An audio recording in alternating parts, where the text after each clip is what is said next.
All right. Hello, everyone. Happy Friday. I'm here with Janine, and we are Systematic Excellence Consulting. This is Masterfully Integrated. We're here live every Friday, usually around 11 a.m. Eastern. We're running a little late today, or 10 a.m. Central.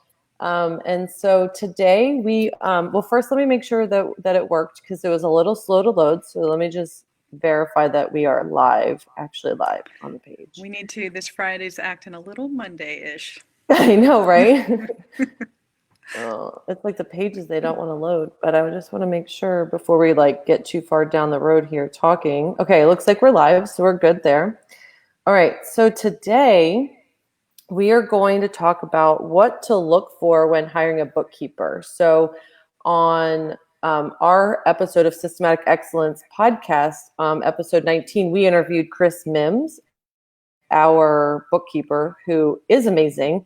We highly recommend. And so if you are looking for a bookkeeper, her contact information is there. I put the link to the podcast episode in the description, so you can click on that and listen to the full interview. But today we really wanted to dive into the details about what to look for in a bookkeeper. So just give me 1 second.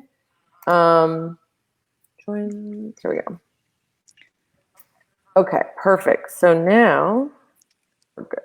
Just need to make sure. I can't do all those things at one time, apparently. I was saying, while you're checking those things, I was going to say, going back to the beginning, it's like very often people sort of fall into business, right? And so bookkeeper is not their first thought. It's more, it may be a hobby or an interest or a passion or a problem they're trying to solve. Right. And the business evolves, and the financial part can often lag. Yeah. And so I just wanted to bring that up because this is a subject a lot of people don't want to talk about. Sometimes they're embarrassed or they're too worried and they don't know. And it's like, so when we're talking about a bookkeeper, it's like, listen, bookkeepers see that all the time, and they will unscrew all that stuff, and get it all straightened out for you if that's the situation you're in. So if you're in that situation, don't let being embarrassed about it or anything like that stop you. It's like the sooner you can get it fixed is going to be such a huge load off your mind. Yeah, exactly. So, yeah, I think that's a good point to make. And when you're looking for a bookkeeper, one of the things that Janine and I talk a lot about is hiring for personality and strengths versus necessarily hiring for experience. So some people might go and look for someone that has experience as a bookkeeper, and that's okay. And if you're going to do that, there are still personality traits that you can look for to ensure that they're going to be a good fit for you and for your business. One of them, and this is mentioned in the podcast, is having a QuickBooks or Xero, which is another software certification to ensure that they're using or they have the skills to use the software that you want to use in your business to do your bookkeeping. And then getting testimonials, getting references, those kinds of things. Now, if you're looking to hire someone maybe from within, you have someone that has expressed interest in doing bookkeeping. Maybe they're doing something else. Maybe they're doing graphic design for you right now, but they really expressed an interest for that. Or you find someone that doesn't have past experience, but would like to have their first opportunity to be a bookkeeper. I think that there's absolutely nothing wrong with taking someone on, as a first first opportunity, giving someone that opportunity to do something new. In that case, the things that we would recommend looking for when you do that is someone that is analytical, someone that has attention to detail, someone that communicates well. Those are some of the initial things that I think about.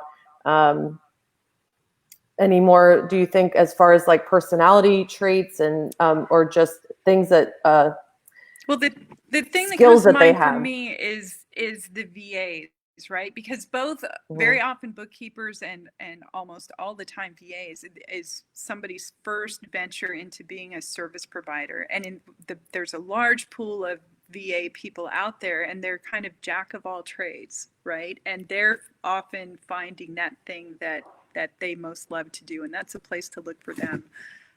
But back to it's really, this is somebody who's going to be way inside your business, really needs to be someone that you like working with.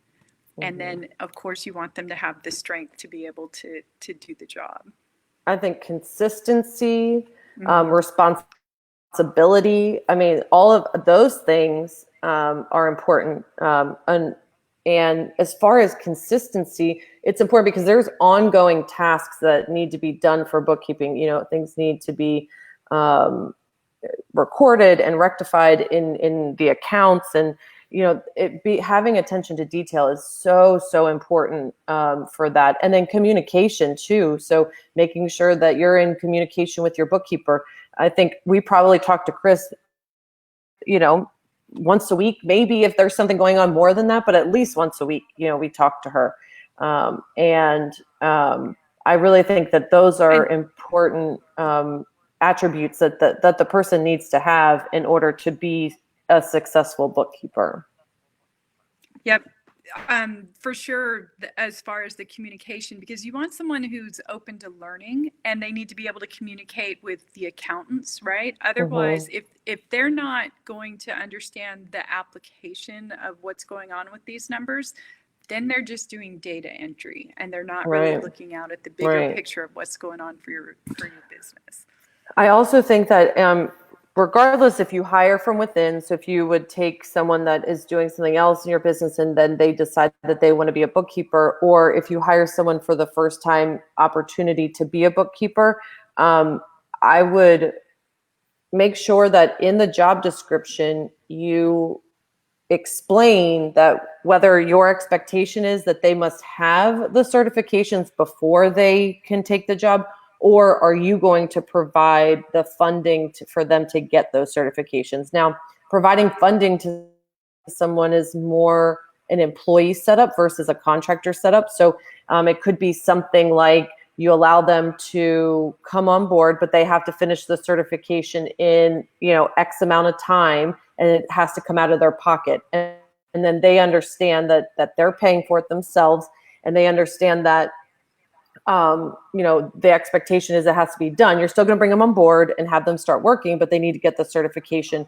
by a certain date. Or if you're paying for it, then you pay for the training and let them take it, and then tell them, okay, it needs to be done in X amount of time. So that's one way, is making sure that they get the certifications that for the software, whether you're using QuickBooks or Xero, something like that.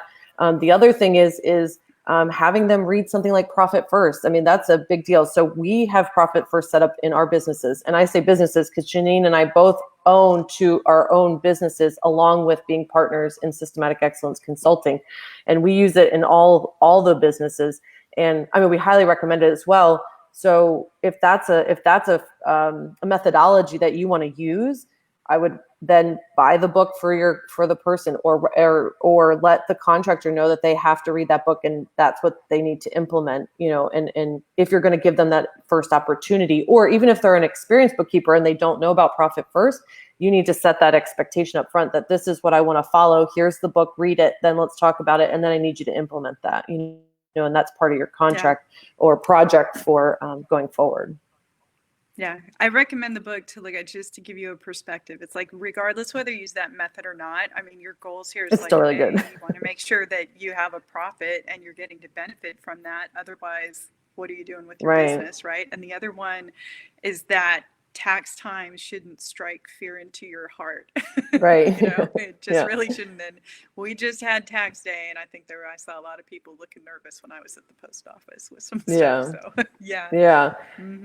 But I think those are really important, especially with someone that expresses the interest in bookkeeping, but has never done it, is really finding out, what is it about bookkeeping that they like so much. So if it's someone internal to your business and they say that that's something they're interested in, finding out why they're interested in doing that. And if it's because they love like the numbers and they love to organize them, and they love to come up with ways to be more efficient with that kind of process. If their mind is process oriented, if they're, if those are the things that they get excited about, then that person might be a good fit.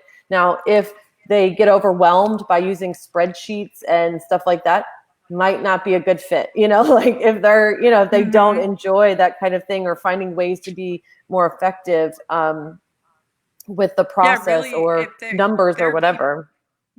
I tell you, some people, you can see the look on their face when you say the word spreadsheet. It's like kryptonite, and that's not the right person for it. But I was thinking, it just hit me while you were talking. It's like, so when I was growing up, our family business was a plumbing contracting business that my grandfather had started. And I was like, I actually made some extra money when I was in high school working the books. Now, we had a bookkeeper who did it, and I was just doing more data entry and number crunching kind of thing. But I'm one of those people who was super happy to just sit there and feel, and this was not quite, not quite with a goose pen and dipping ink, but it was manual. It was the old manual journals, right? And doing it line by line. But there are people who do love that. So. And I think Chris was actually just watching. So our bookkeeper, Chris Mims, she's amazing. And if you want to listen to the full podcast episode, I put it in the description. She's amazing, and she gives really good advice in the interview, episode 19. So I highly recommend listening to that, and then reaching out to her. Her contact information is in the show notes. If you're looking for a bookkeeper, or if you've been thinking about getting one.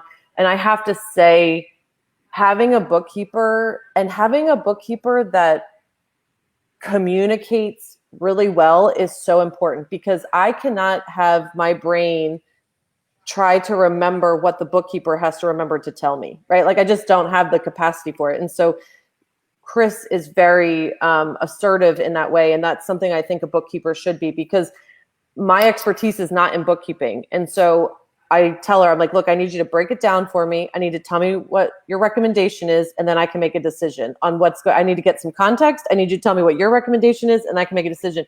Because otherwise, I don't have the knowledge. I mean, I could spend time learning it, but then what am I not spending time doing because I'm learning how to be a bookkeeper, So and Chris was the first person I hired in my other business. When I was just starting out, I think I hadn't even been in business a full year, and I hired her, and she's been with me ever since. And now she's with Janine and I in our partnership. So I just think it's so important. If it's not your thing, if it's not your area of expertise, you need to hire someone that they're even better at it than you are. So that's right. Yeah, Chris, you're awesome. We love I you. love getting that email. Yeah, every month. Here's your P&L for the month. Yes. Right. Awesome. Like that's like so simple, but it's so important. And it's something we don't have to worry about, because we know we get it once a month. And if something isn't right in the accounts, or, we did something that doesn't make sense, she's going to reach out and say, hey, can you explain what this is or what happened? Like, she tells us, and it's amazing. And if we want to understand our numbers better, like she's willing to help us understand them better. Well, and that's it's really important interesting that we help people manage all the little details, and Chris manages ours, and she's ahead of us, and that's awesome. It is glorious. Yeah, she's great. Yeah.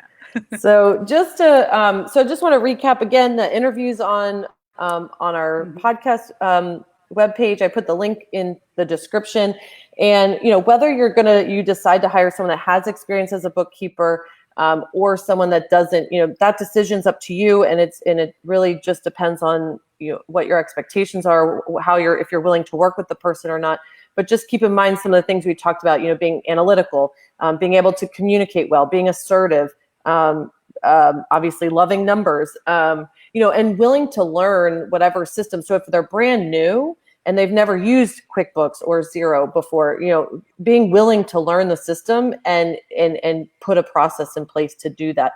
So again, communication, I can't remember all the ones I said, but anyway, so keeping those in mind when you're interviewing people, and then specify whether they need to have the certifications before they can apply, or if you don't mind that they apply and that you'll give them, 90 days to get the certification, or whatever, time frame you would need to do that. That needs to be specified in the job application. If you're willing to give someone an opportunity, because everyone needs that first chance to try, and giving someone that opportunity, if you're going to do that, then just making sure that you're very clear up front about what your expectations are about the certifications and probably stuff. You need to connect them with Chris, so Chris can teach them how to do it.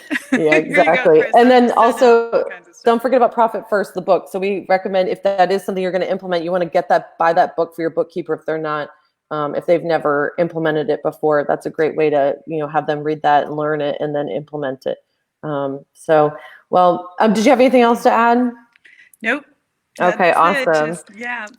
It's important. It'll be such a huge load off your mind to have this wrapped up and rolling well. Yeah. It will, definitely. Well, thank you guys so much. If you're watching the replay, give us a hashtag replay, put in your questions or comments in there, and we will get back to you. We're here every Friday at around 11 a.m. Eastern, 10 a.m. Central. We'll try to be on time next week. Yeah, we'll be on time next week. But, and again, if you're looking for a bookkeeper, Chris Mims is amazing, and if she can't take you on, then she has referrals for bookkeepers that that are in her network. So again, reach out to her. Her contact information I can put in the comments. It's also on the show notes of the podcast episode. But anyway, so we will see you next week. Thank you so much for joining us, and we will see you next Friday. Yep. Have a great weekend. All right. Bye.